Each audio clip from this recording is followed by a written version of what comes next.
Good morning, everybody. We are back. It is the closing line college football edition for Saturday, September 22nd, 2018, week 4 in college football. Ian Cameron, my co-host with me here. Ian, today is fall, the unofficial start to fall. Actually, the official start. Today is the first day of fall.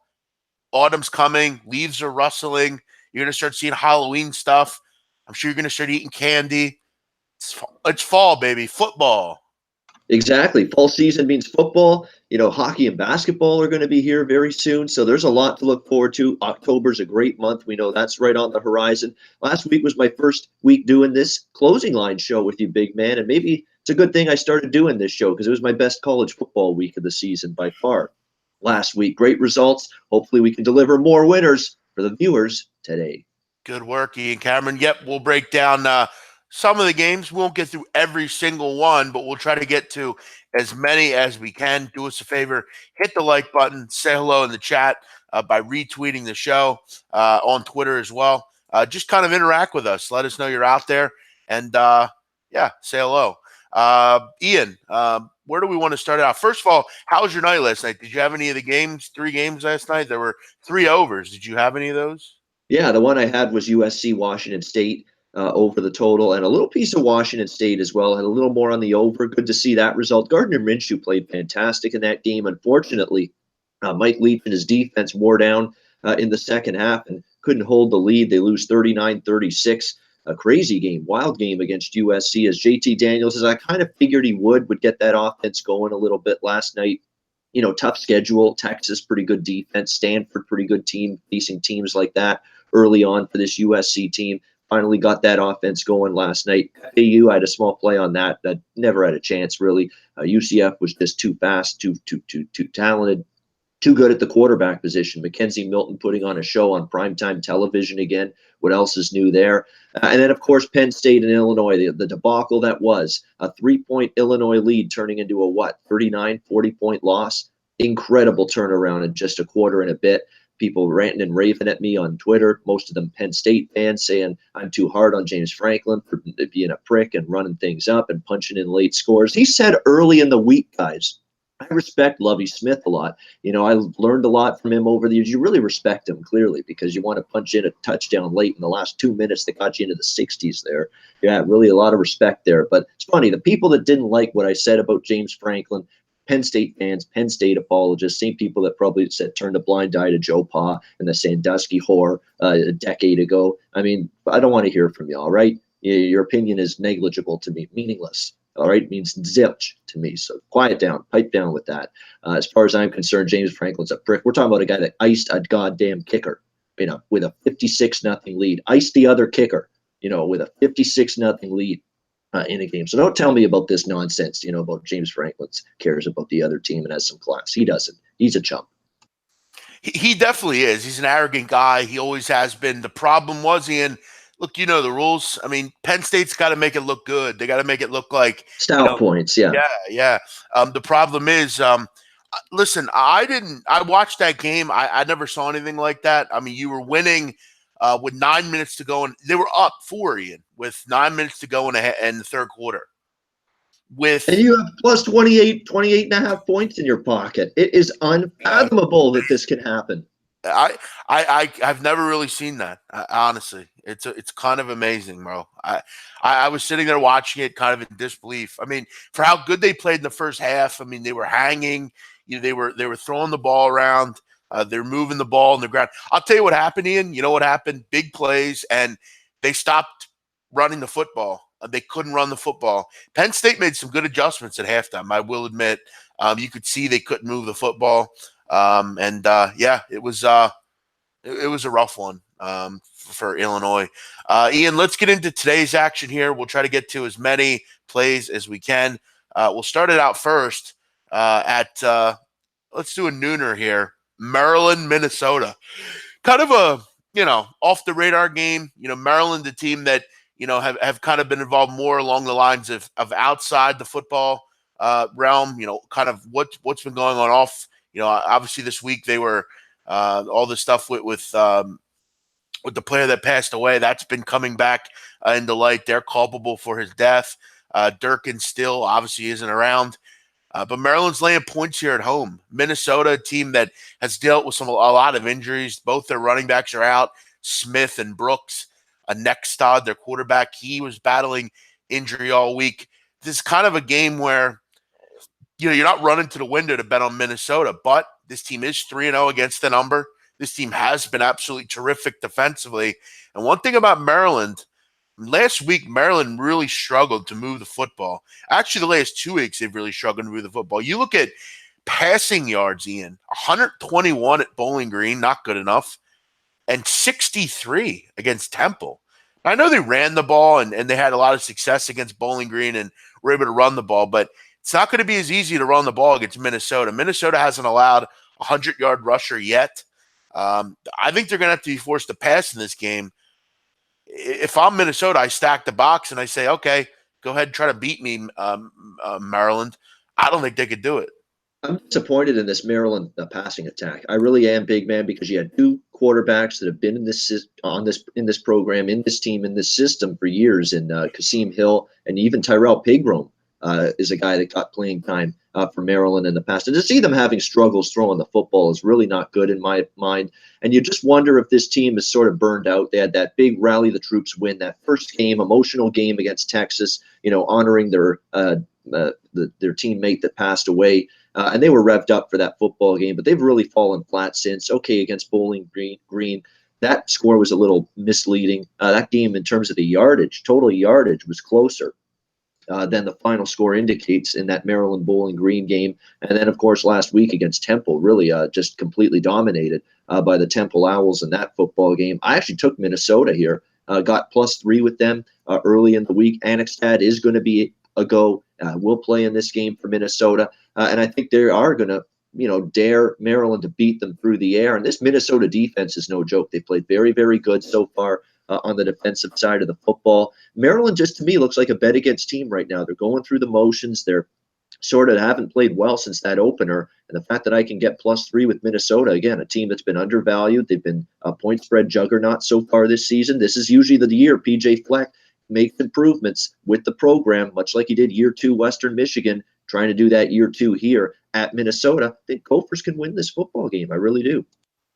No, I think it's a solid play. I mean, I think the goal for Minnesota is always, kind of stack the box.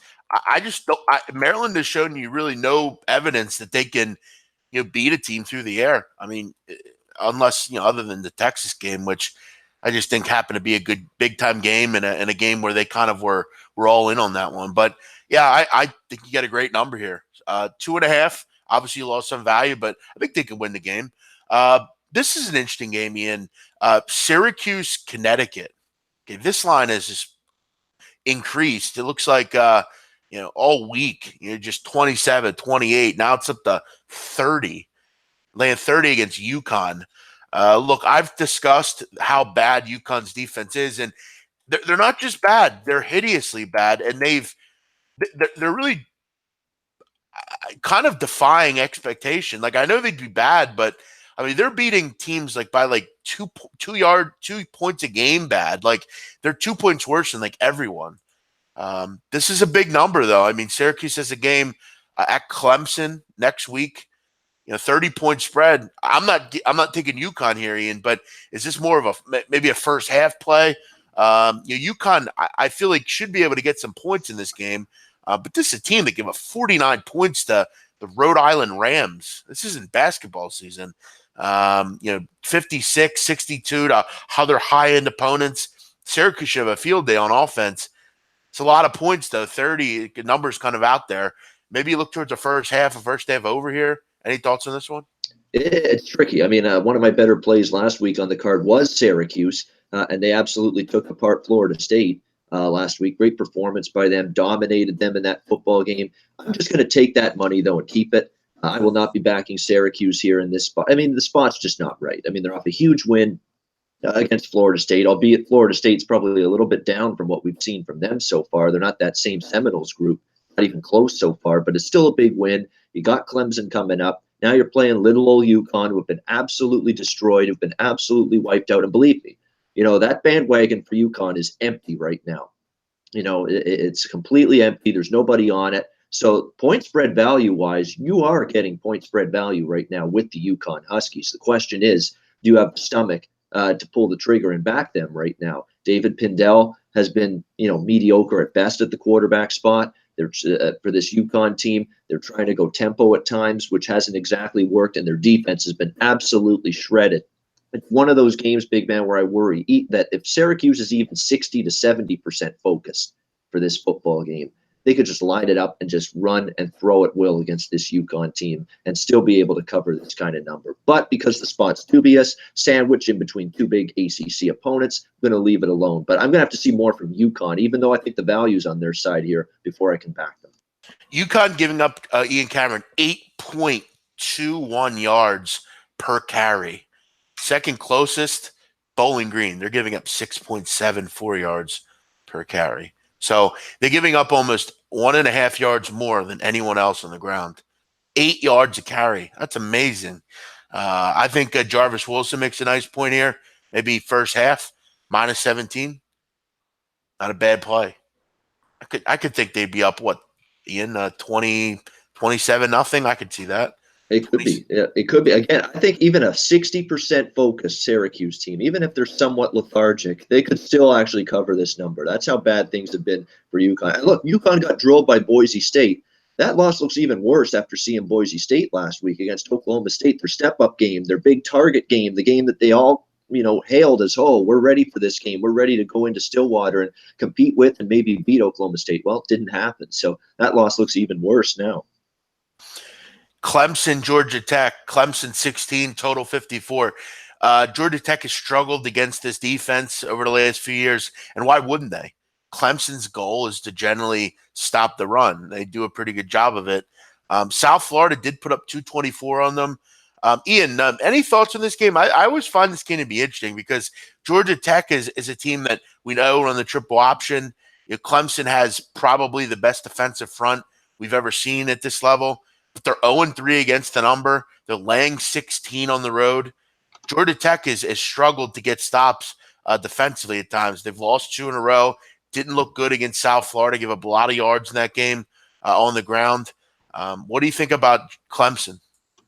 It's a tricky game here. I mean, Clemson to me is one of those teams that, you're not going to get much value in the number with them. Not at this point in time. Not when you've been to multiple national championships. The program has been a juggernaut under Dabo Swinney. There's no question.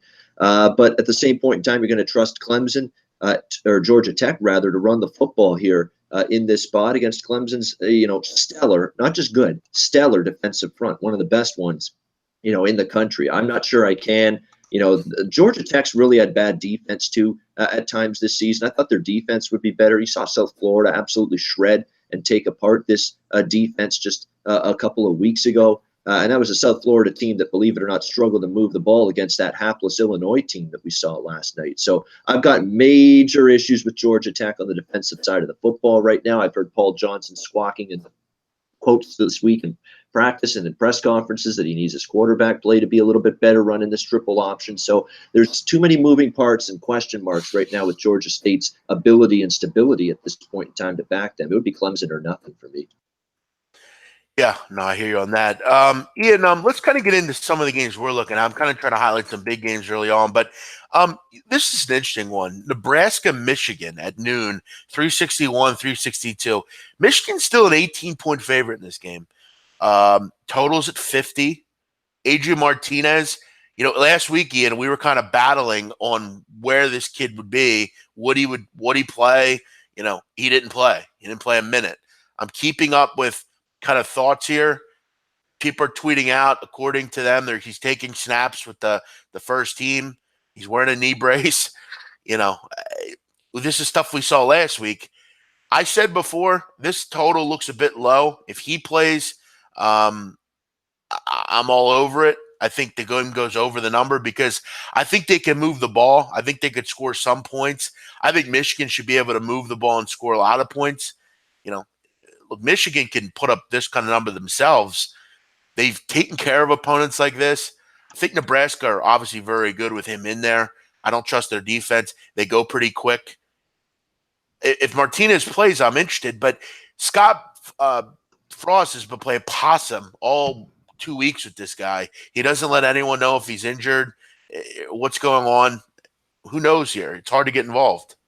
It is. It's hard to get involved, and we're just trying to get. I'm not even trying to get a last-minute note here. Regardless, I actually did bet Nebraska for a little bit here. I mean, Michigan, okay, they handle business against SMU and they handle business against Western Michigan. Those are two teams they have major athletic advantages over. It's not going to be quite that way against Nebraska. And if you look at Nebraska, okay, lost to Colorado, frustrating loss. Okay, last week lost to Troy. No Adrian Martinez on the field. They don't gain both of those teams. Things aren't as bad as it may seem here early on with Nebraska. They've won the yardage battle in those two games, despite them resulting in L's for Scott Frost. So to me, Nebraska's played better than their record indicates right now. And even though we saw Michigan cover as a big bully favorite at home against Western Michigan, long term under Jim Harbaugh, this has not been a good point spread role for Michigan at home, laying big points here. I'm hoping Martinez plays because I'm on Nebraska either way in this football game. My guess is he's playing. The latest thing I saw from the Omaha papers saying that they believe he's playing. They think he's not 100%, but he's about 85, 90%. And if I can get an 85, 90% Martinez, with his ability to chuck the football down the field, he's going to be able to make some plays in this game. I think maybe sneak inside this number. Again, Nebraska's being devalued point spread wise. You got to look to buy low in situations like this. They've been devalued because you see them lose last week against Troy and not look good in doing so. If you're going to step in and back Nebraska from a value standpoint, I truly believe this is the week to do it. Yeah, I mean, I thought this number would be more like 13 and a half, 14. 18 is a bit high, but you are dealing with the fact that if he doesn't play, a walk-on quarterback is your quarterback. And that's kind of my issue here. But I think you have a good play there. I more or less think if you're going to back Nebraska, why not just take the game over? Because you know Michigan's going to score points. The Michigan just went up to 19, Ian. That's interesting. Somebody knows something in this game. And to me, I think it's the fact that Martinez isn't going to play. But again, that is just my opinion. I don't know if he'll play. I've just seen them possum back and forth with this guy on if he's going to play or not. What else do we have here? Navy SMU. I discussed this one. I'm still curious as to why the numbers got moved. Navy's had a lot of success against the Mustangs over the years.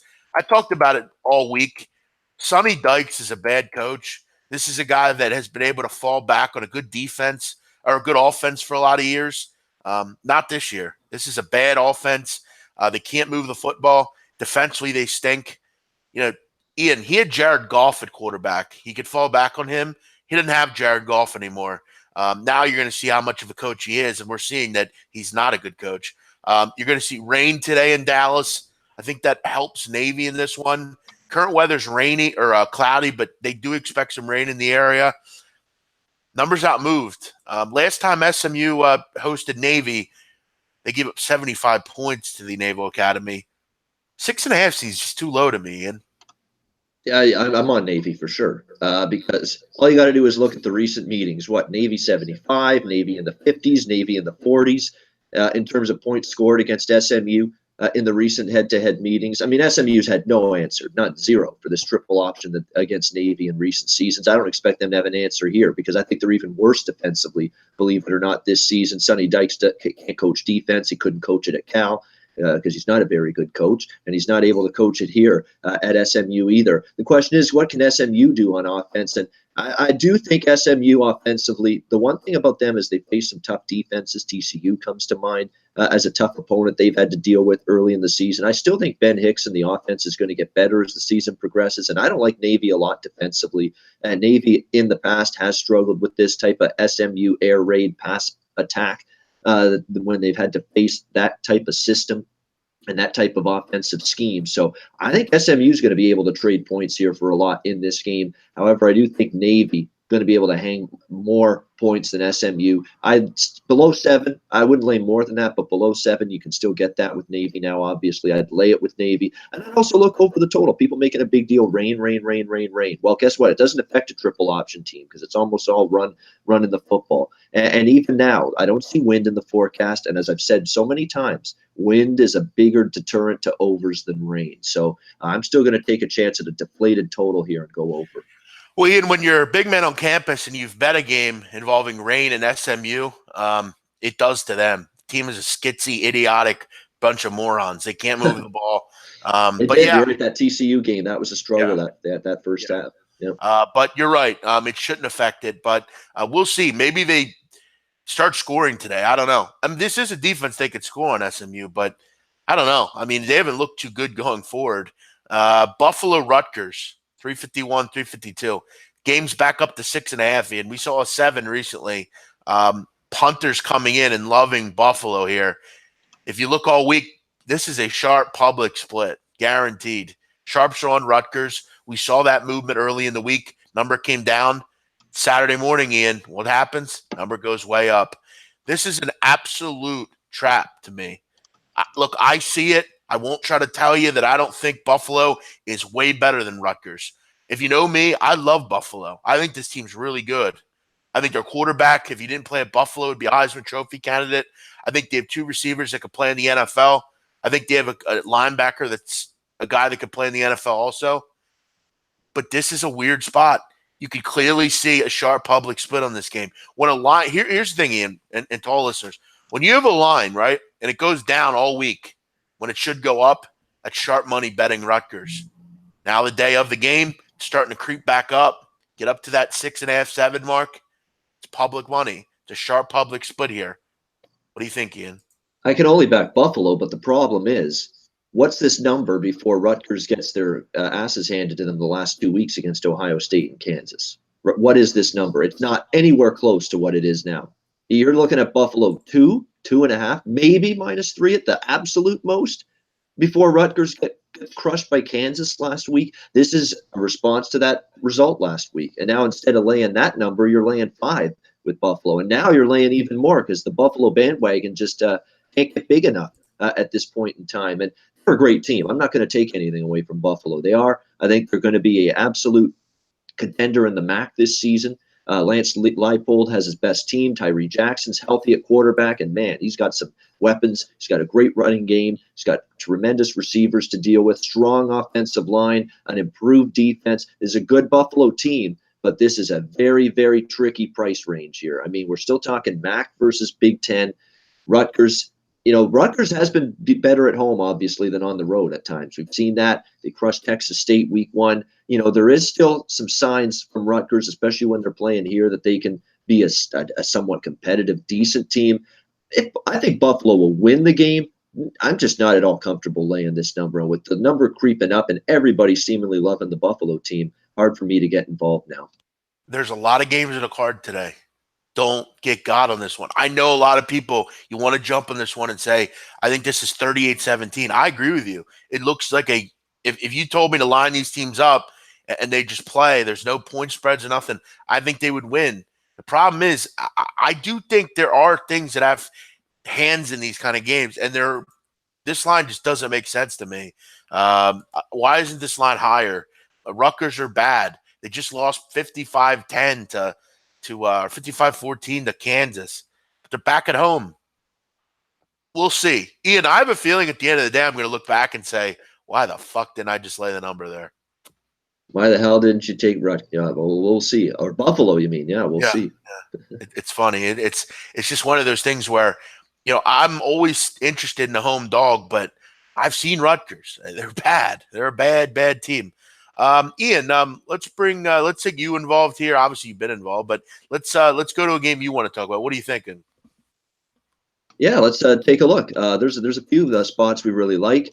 I'm going to take a look, see which one we can pick out. Yeah, Ian, I noticed you had about 70 plays today. Is that Well, you have to keep in mind there's a lot of the volume. Most of them are small I variety know. I'm plays. only There's going. only a couple that are 1 unit or higher, or a few that are 1 unit or higher. So we try to separate. It's all about bankroll management. You can't be going 2 units, 4 units, 5 units on No, 10 I know. plays. You I'm keep it only. small. Yeah, I know, but I'm just pointing it out that if you keep it if you're managing your bankroll the way I do, it's no problem. But let's go to UNLV Arkansas State. That's one that's really piqued my interest. UNLV's been terrific as a road underdog, and Tony Sanchez's tenure as the head coach. 12-4 ATS as a road dog. They already covered the number at USC in that role earlier this season. They have a tremendous ground attack led by Lexington Thomas. He's a tremendous running back. If you haven't had a chance to see UNLV play, he's outstanding. He's had almost 400 rushing yards in 3 games. That's how good he has been running the football for the Rebels. Armani Rogers, dual threat quarterback. His passing ability leaves a little to be desired at times, but he can run the football, and he's athletic, and he can make plays with his feet, make throws on the run.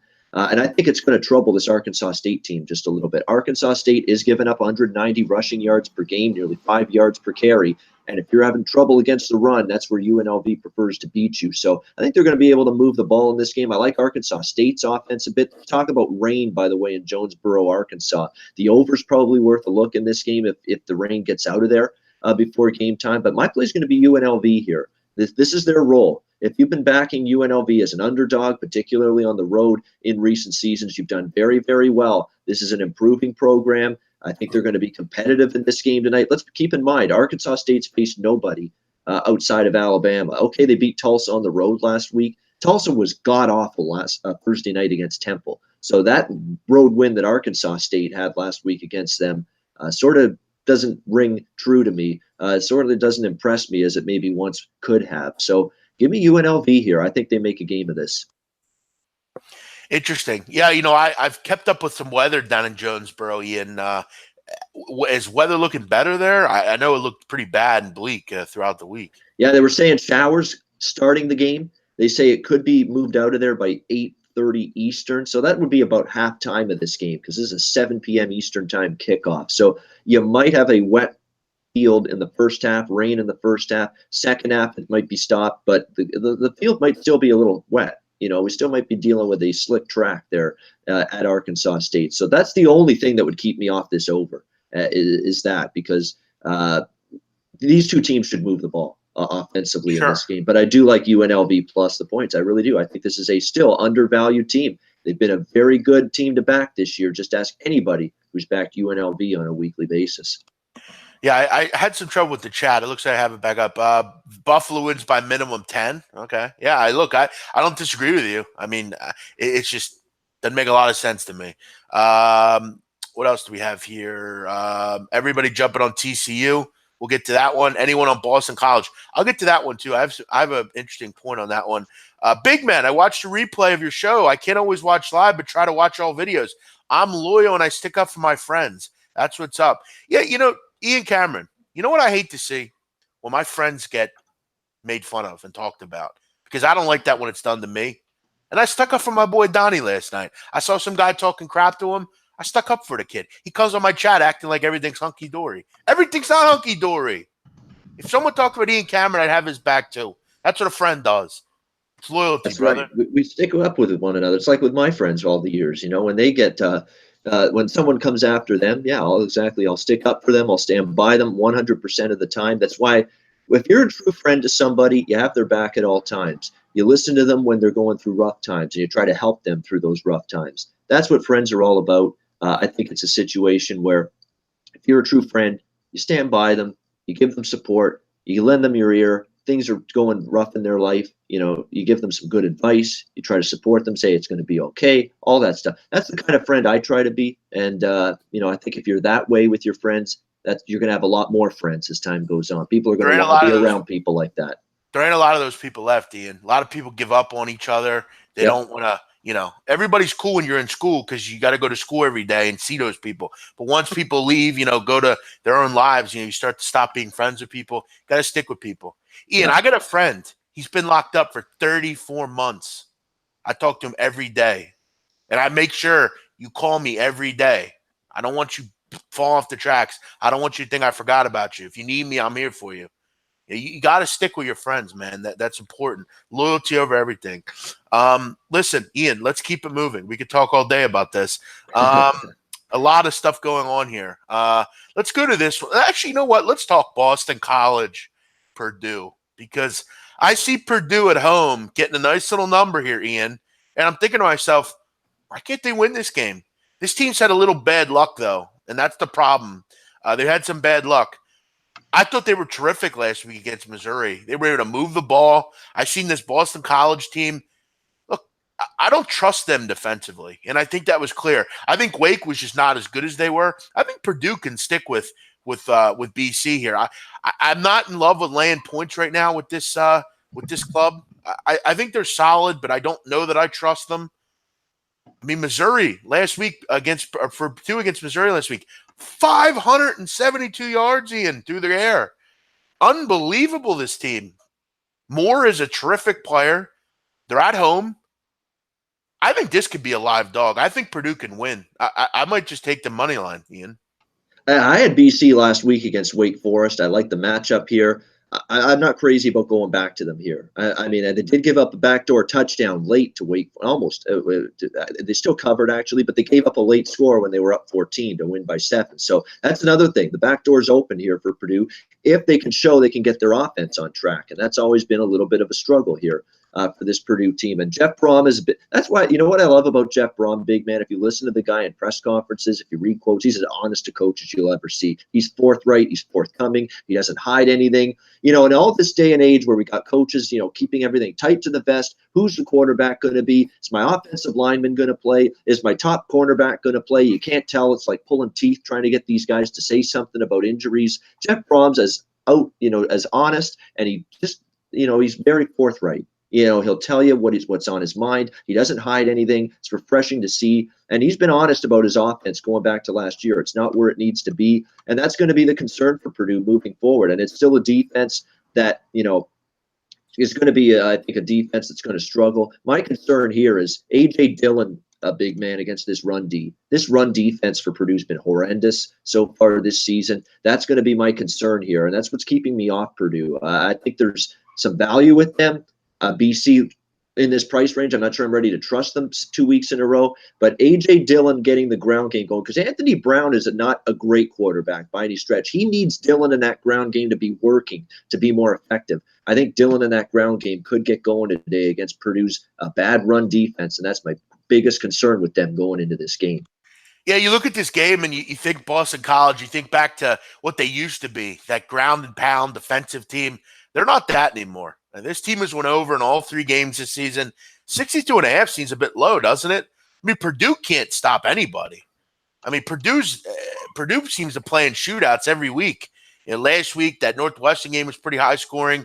You look at Boston College, 55-21, 62-14, 41-34 in their 3 games this year.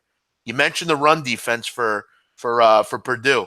Had some trouble this year. I mean, gave up 166 to Northwestern, 233 to Missouri. I mean, you give it 233 to Missouri, they don't even run the ball. Over looks pretty good in this one also. Yeah, I would lean over the total here for sure. Purdue's been at a weird way of not getting every game over the total this season, but I'd play it. BC's an over team for sure. BC plays fast. BC should run the football here with Dillon, should be able to successfully. That's going to make Brown better in play action passing situations. Yeah, I could only back this game totals-wise up and over. Possibly the most delusional fan base in the world, Ian. Tennessee hosting Florida. No one cares about this game anymore. I don't know why people keep talking about Rocky Top. No one cares. This game is meaningless to most. The only reason it's important is because it has to be played today. It's pick your poison. How the hell do you struggle to move the football and score against UTEP last week if you're Tennessee? Yeah. I mean, that's the real problem. That's the thing I can't get over here in this game. And at the same point in time, everyone's going to say, and I'll take it. I had Florida last week against Colorado State. They won 48-10. I'll take the win. But everyone's going to say 48-10, Florida back on track, crushed Colorado State. No, they didn't. They had a punt return touchdown. They had fumbles that Colorado State had that set them up in short fields throughout that football game. Felipe Franks in this offense is still not working well for Florida. It didn't really work all that well last week, and that's against a bottom tier, and I mean a bottom tier Colorado State defense. I've got concerns. I'm not laying 3.5 with Florida yet on the road. At the same point in time, the other side of that poison is Tennessee. Are you going to be able to trust them now in a price range where you're going to have to come damn close to winning this game in order to cover? Yeah, Dan Mullen is finding out quickly. He's got some growing pains. He may have to switch quarterbacks. I know he's being loyal to Franks because he was the starter there last year, but I think the more this goes on, the shorter the leash is going to get for Felipe Franks down there in Gainesville. Yeah, this total has plummeted all week. But here's one thing I'm learning, Ian. I mean, Dave Koken tweeted this out last night, and I agree. I mean, how do you bet unders anymore in college? I mean, there's a few occasional where you say, oh, I'll take a shot. Seems a bit high or whatever. But unders are hard to do in college anymore. There's a great tweet by Dave. It's true. I mean, it's almost like you can get over any total by accident now.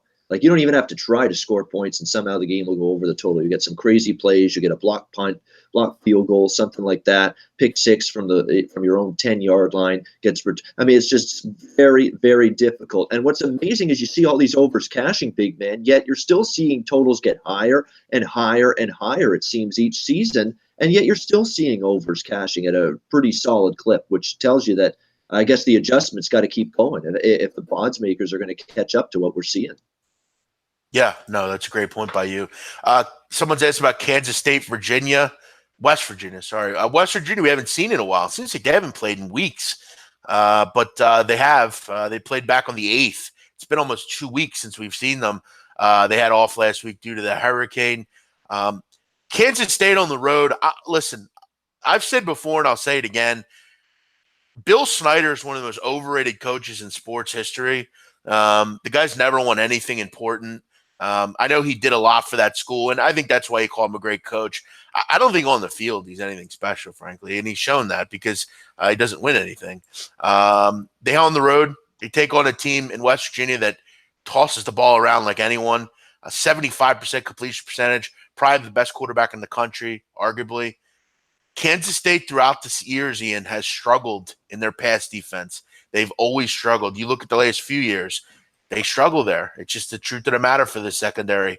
This is on the road. This is a tough spot against a good offense that's, I think, just chomping at the bit to get out there. Kansas State's also struggled to move the football. I mean, 52.9% completion percentage. They've had a lot of issues, moving the ball. The quarterback situation's been a little bit topsy-turvy with Delton and Thompson. They haven't been able to figure out really who the quarterback is.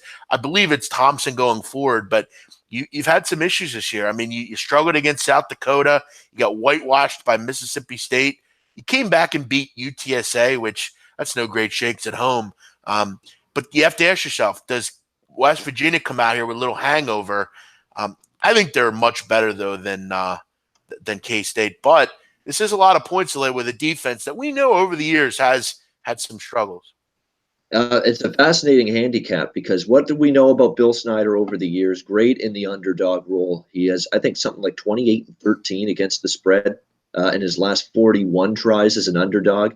I mean, he's a tough coach to bet against in that role. But short term, he was in the underdog role just a couple of weeks ago against Mississippi State. How did that work out? I mean, they got absolutely steamrolled in that football game, 31-10, outgained by 325 yards. Their other games were South Dakota State, and they barely win, and a UTSA team that we're finding out is worse than a lot of people think. I mean, so Kansas State's, their one opponent that they had to step up and play, they got crushed in. So I know long-term, Bill Snyder is a dog. Bill Snyder is a dog. You're going to hear that over. I don't want this dog. Not today. Not against this team. Not with what I've seen from their defense. And I think their defense battling some injuries. They've hit this defense hard with all the injuries that they're down facing this West Virginia team. Here are the players that might be out. Denzel Goolsby may not be in there. He's a safety. He may not play in this game. Elijah Sullivan, a linebacker. He is the guy that may not be in there today. Defensive back, Kevion McGee. He's a guy that may not even play in this game. All questionable as of yesterday from what I've read injury-wise for this K-State defense. That's not a defense. And again, if their defense is injury-riddled, they're going to give up points. And if they give up points, I don't trust their quarterback play or their offense from what I've seen to be able to come through the back door because they're not that kind of team. They're not a come-through-the-back-door kind of team when they fall behind. So could only back the favorite here in this one. A game set in by DJ One Mike, Cincinnati, Ohio. and that's the actual game. Ohio, Cincinnati. Sorry. Yeah. Cincy laying 7. Total is at what do we got here? 56 on a total. I think Cincinnati. People look at this team and they've given up 8 points a game. But you got to do a better job at looking at who they've dealt with. They played UCLA. We know UCLA has quarterback problems right now.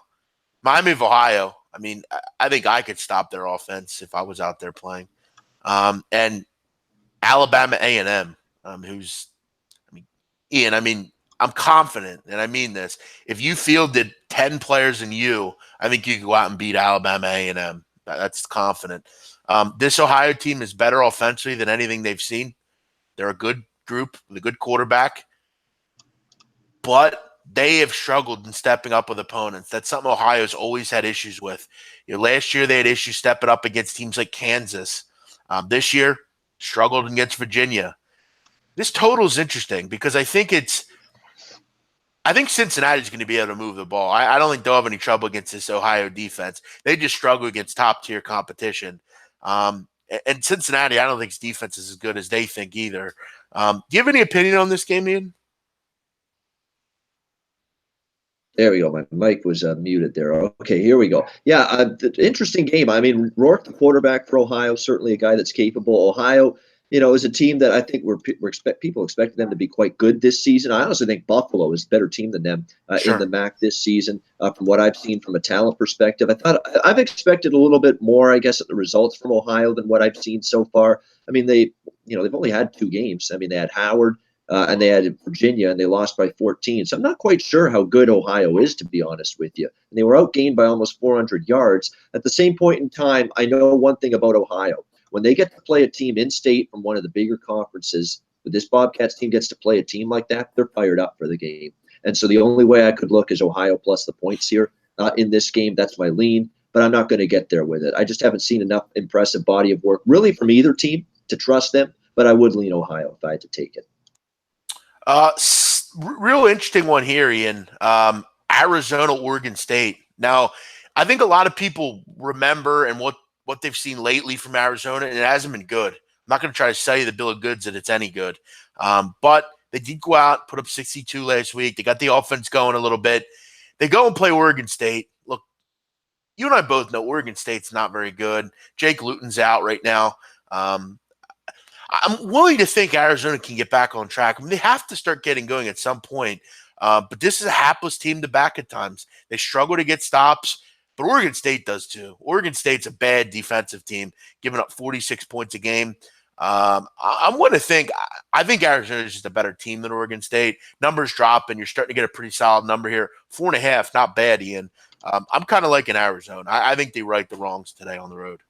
Yeah, I'm not laying points with Arizona, but there's no value here with Oregon. I know Oregon State's had a lot of brighter moments than people think. They were more competitive against Ohio State early in the season than people think. I think their offense has been a lot better than people think. But if you watch the Nevada game, man alive, did they do everything they could to give that game away to Nevada last week? Big lead, or Nevada had a big lead, rather, and Oregon State had to come back and made that thing very, very interesting. So it's going to be a question mark now with this Oregon State team. Can they get stops against Khalil Tate? And although I've had issues, big man, as you know, with this Arizona offensive line, it hasn't been very good this season. Maybe this is a chance for them to get going because the Oregon State defense, we know, has got major, major issues. Yeah, there's value with Arizona now, but I'm not a Sumlin guy, and I'm not liking what I've seen from Arizona so far. So I know they're taking a step down in class. They've had to play Houston. They've had to play BYU. They've had to play some pretty decent teams so far. Yeah, it's probably a little bit of a decent number with Arizona, but I got to see something better from them. I'm going to leave it alone. TCU, Texas. A fascinating game here. TCU down to 2.5, Ian. Am I seeing something that everyone's not? Like, I don't get this number. I mean, look, Texas is a nice team. I get it. I like, Tom Herman is a dog, but you're not getting a ton of points. You're not getting 7. You're not getting 7.5. You're getting 2.5, 3. I mean, TCU is a good offense. Defensively, they're always very good under Gary Patterson. They've absolutely owned Texas over the last couple of years. Malcolm Roach is out, the best player Texas has on defense. Am I missing something here? Yeah, this is a interesting one here, but I'm actually involved in this game with Texas. And if you are making a case for TCU, I completely understand it. There is a case to be made for TCU. They're probably more talented. They have a better quarterback. They probably have more speed than this Texas team. There's no question about that. However, I don't like the spot. They're coming off an Ohio State game last week where they really left it out on the field, battled Ohio State really well, if you ask me, TCU in that football game. And now you got to come back, face this Texas team. TCU has dominated Texas. You can't sugarcoat it. They have absolutely owned Texas, and there's no denying that. But I have basically been on Tom Herman in the underdog role every time he's been on it for the last 4. Going back to when he was coach at Houston, for crying out loud. I've been backing Tom Herman every time he's been in the underdog role. It's like knee-jerk. I just do it. I just bet it. I don't ask. I don't think. We just take Tom Herman in the underdog role when he's 10-1 against the number in that role as a head coach in the collegiate ranks. That's just something I do. And let's be honest, Texas righted the ship finally last week against USC. Dominant defensive performance. Maybe that's the spark that lights the fire, because this team really needed some kind of big performance. They got it last week. Maybe they can carry it over into this game. And this is a dubious spot for TCU. So I'm on Texas. I'm in agreement with this number moving where it is. Interesting. Yeah, we're on opposite sides here, and I feel different about this one. Right? Can't always agree. Sure. South Carolina, Vandy. A lot of people like Vandy. This number's come down. I mean, is South Carolina just chopped liver at this point because they lost to Georgia? They had a week to think about it. They're back. I think they're chomping at the bit to get after it. Look, Vandy did lose last week. It's not like they beat Notre Dame. They beat Nevada and Middle Tennessee. Are they a little over? I think they're a little overvalued. I think South Carolina are undervalued in this spot. This offense is good. I would only take South Carolina. I'm in agreement here. I mean, you shouldn't get penalized for losing to Georgia or getting crushed by Georgia. Georgia's that good this season. They've got an offense that is explosive. It was explosive last year, but it was a more run-heavy Georgia offense last year. They're letting Jake Fromm throw the football this year, and there's a reason for it. He's tremendous throwing the football. So I don't fault South Carolina one bit for that loss. You're right. Vanderbilt's been good in the underdog role. I had a small little look at Vanderbilt last week. But again, that's them catching 14.5. This is winning time now. You're in a price range. You got to win this game in order to cover the number. It bothers me that Will Muschamp seems to be going back and forth between up-tempo offense and slowing it down. Somehow, some way, Will Muschamp screws up offenses wherever he is. I don't know what it is. Florida, now it's South Carolina. Offenses just can't seem to fully get it right under Will Muschamp, and it's starting to get frustrating to witness. That being said, South Carolina still has more athletes, a little bit more speed, a quarterback I trust a little bit more in Bentley. Deebo Samuel, get him the football, please. That's all I ask. And if they do that, I think they can win this game. So definitely lean Gamecocks here on the road. Interesting comment here. Damn, you guys ignore Penn State, then go Serena on them when they cover. Cracks me up. Dude, you're not serious, are you? We ignore Penn State. Who have they beaten? Give me a break. You're beating up on fucking apps. You know, who'd they beat up on? Kent State? Illinois? Give me a fucking break. Come on, bro. We don't respect Penn State because they're a group of fucking delusional fuckbags. I hate Penn State. They're a fucking bunch of clowns. James Franklin is a complete arrogant asshole. He's a fucking idiot. Yeah, I have nothing personally against Penn State, and in fact, it's James Franklin that I've got some issues with. Nobody else on that team. They're a very good football team. I just think they're a little overvalued point spread wise. Hey, Ian. Next week, do something in that game. Then we can talk. But there we go. Until you play somebody, give me a break. I'll give any Penn State fan the floor to pump their chest, and basically, be so happy and celebrate and say, look how good we are if you go in and beat Ohio State next week. Absolutely. But I got to see that first.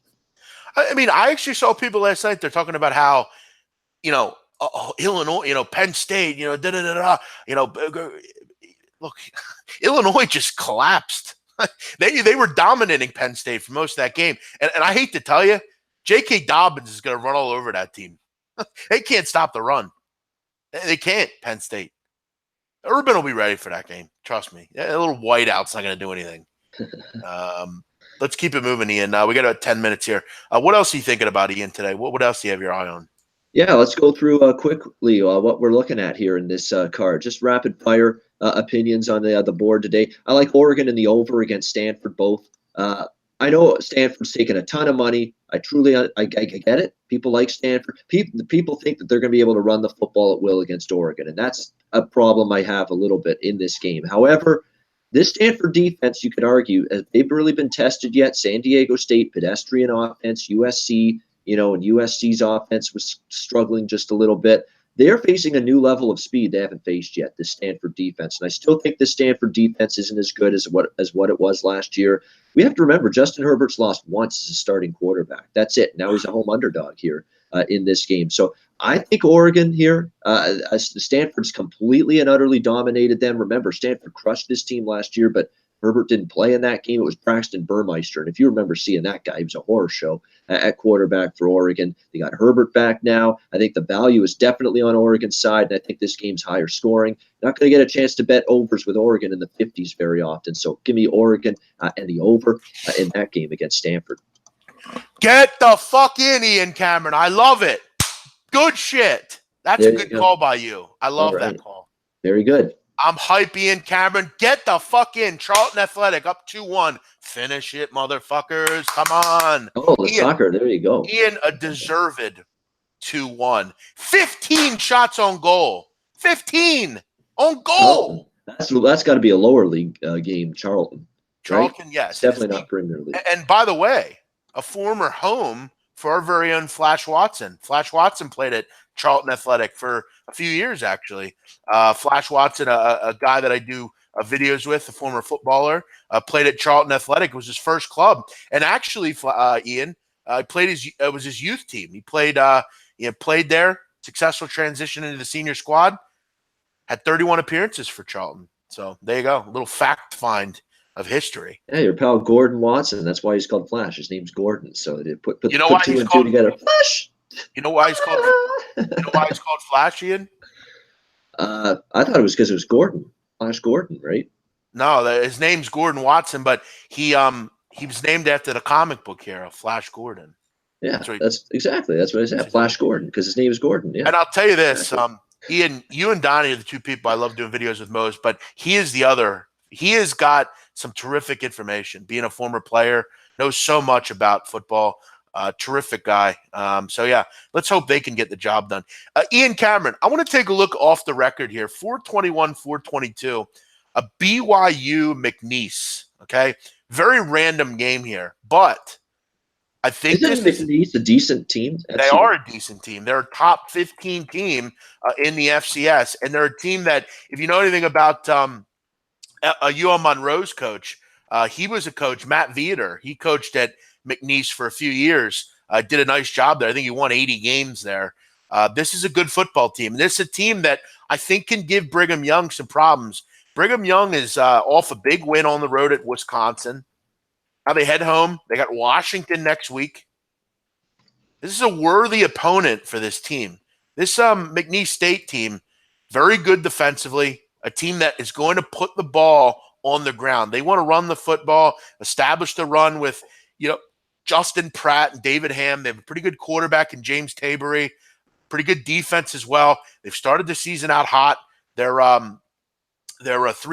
Their only loss coming to UL Lafayette, lost 30-22. Nothing wrong with that. That's a Division I opponent. They just beat a good Nicholls State team, with a win already in Division I. 24.5-25. A lot of points here. For me, I'm kind of looking towards maybe taking the dog here. This is a nice spot possibly on the FCS FBS card. So we'll see. What do you think? Well, I think you're not alone with that opinion, because that number opened 28. It's down to 25.5, and then even 24 it's moving to right now. So if you like McNeese State, run to that Sportsbook account, run to that window if you're in Las Vegas, bet it sooner rather than later. I agree. And you know what? Wow. Oh, my God. Ian Cameron. Amazing. It's 2-1 in this game. Oh, my God. A disallowed goal. Oh, my God, Ian. Uh-oh. Ian, I'm going nuts. Too soon. Oh, my gosh. Oh, no. It's 2-1. The other team had a disallowed goal. Holy shit. Wow. Oh, so you're good then. There you go. No, I'm not good yet. No. It's not over yet. Finish this fucking game, for Christ's sakes. Fucking hell. All right, Ian, another game. Keep your eye on this one. Maine, the Black Bears of Maine, Ian. Keep your eye on that group. They're playing good football right now, and they're playing a CMU team that aren't any good. CMU stink. Maine has already beaten Western Kentucky, okay? And they beat New Hampshire. People are going to tell me, oh, New Hampshire, who cares? New Hampshire was ranked top 3 in the preseason in the FCS. These are 2 big wins. And by the way, Ian, in that West Kentucky game, they were down 21-0. They came back and won 31-28. Maine can beat top-tier competition. They're a good football team. Keep your eye on them. Well, I agree. Central Michigan is a dumpster fire this year. It has been an absolutely horrendous first month of the college football season for them. So I want no part of CMU. Maine might be onto something there with that one. Anything else, Ian? What do you got your eye on? All right, let's continue to go down hit the card here, see what we like here. Mississippi State, Kentucky over the number. I like that one a lot. Kentucky's offense is working. Terry Wilson, the quarterback's been solid. Benny Snell, great running back. And Mississippi State's going to score points at will against anybody. And Joe Moorhead's aggressive. This guy's great. This is one of the great things I liked about Penn State last year and 2 years ago. He was a great offensive coordinator. He's going to be a great head coach at Mississippi State. He started out that way. Fitzgerald's just an absolute pleasure to watch. He's totally in control of this offense. They're going to move up tempo, obviously. You see points in this game. I want to take Mississippi State, but there's already a big-time tax you got to pay weekly to back this team. They are being power rated right now like one of the top, I think, 10 or 15 teams in the country. There's no bargain. I lean Mississippi State. You're not going to see me betting against them. That's for damn sure. It's Mississippi State or pass, but I like that game over the number, Mississippi State and Kentucky. Another over I liked was Georgia, Missouri, but man, I got a really good 64.5. It's 68 now. Oh, geez, the value is completely gone there. But there should be points. I mean, Drew Lock's going to put up points in this game. I know Georgia's defense is still pretty good, but it's a little down from last year. And Georgia's offense will move it here in this game. Missouri plays fast on offense once again. So that game, I think we'll see a lot of points in it this season. No play on the side. I'm not going against Georgia, but over the total was something I looked at. I like Monroe as well. UL Monroe plus the points against Troy. Again, I think Nebraska's undervalued after losing to Troy last week, and I think Troy is overvalued after beating Nebraska last week. Monroe has got a good offense. Caleb Evans is a good quarterback. Matt Vietor's done a decent job there. Monroe's a live home dog. Don't be surprised if they beat Troy outright here today. Yeah, that's a good play by you. I think another one that I had my eye on as well is Eastern Carolina against South Florida. I'm not sold on South Florida. Okay, this is a team laying a big number against an ECU team that was off last week. I think they're improving. I've actually had an interesting kind of take quickly on this game. I have a call I do every week with East Carolina Radio down in Greenville, North Carolina. I do a show every week with them. I go over some games that I like, and I talk about ECU football. Ian, I picked against them in week 1. I picked them against UNC. I told that guy I thought they could win that game against UNC. They won by 20. Last week they were off. This week I think they can cover again. I've had a good read on this team. I think they can cover in this game. Too many points to me. South Florida is a team that can't get stops defensively. They struggle to get stops against the run. ECU's not a sexy team, but this might be one of the better teams they've had. I think they've kind of built off that week 1 loss to an NC-A&T team they probably should have beat. South Florida, I don't think is ready to lay these kind of numbers. This number is like Quentin Flowers is still playing, isn't it? Yeah, it definitely does. I don't argue with that one bit. I mean, South Florida, after what I saw from them against Illinois last week, there's not a chance in hell I'm laying big road points with them. That was a lethargic, poor performance against a team that they should have destroyed, like they did 2 years ago, but they didn't. East Carolina, you just never know, big man, with these teams that had the bye last week because of the hurricane. Those are significant off-the-field distractions that these kids are dealing with in a situation like that. So you're just never sure if they're ready to get right back on the field, execute, play sharp football, be at your best. But I'm not wanting South Florida in this game, not even maybe here. Ian Cameron, we got a minute or two to go. Let's go with let's take the best play you think is on the board today. What do you think it is? Best play on the board. If you had to narrow it down, UNLV. I mean, I've been talking to UNLV all week. I like them in that road underdog role. Let's go with that. Definitely, I think is the single best. There's one Virginia as well. I didn't get to that game, Virginia Louisville quickly. I'm reading a lot of positives about Virginia from what I've seen. Bronco Mendenhall is this team looks like it's going to be better than I thought coming into the season. Louisville's got issues. Juwan Pass is not going to be the quarterback. They've changed quarterbacks going into this game against Virginia. One thing about Virginia is they're very good dealing with this type of offense. Bronco Mendenhall's done good defensively against this type of offense that Louisville likes to run. I'd kind of lean Virginia minus the 5 there. But UNLV, really like that one a lot. I guess if I had to single it down to one play. You've been talking that one up all week. I don't disagree with you. For me, I'll tell you this early card is tough. There's a lot of landmines, a lot of weather out there. I'm not a big fan of the 12 o'clock kick, frankly. So those games I try to generally steer away from if I can. Listen, if I had to take a 12 o'clock game, I do kind of like Minnesota at this point. I think they can win that game. I think that's a number that Maryland's going to struggle with. I think that's a defense they're going to struggle with. If I had to look late, I got to tell you, I'm looking at a real late game for my play, but I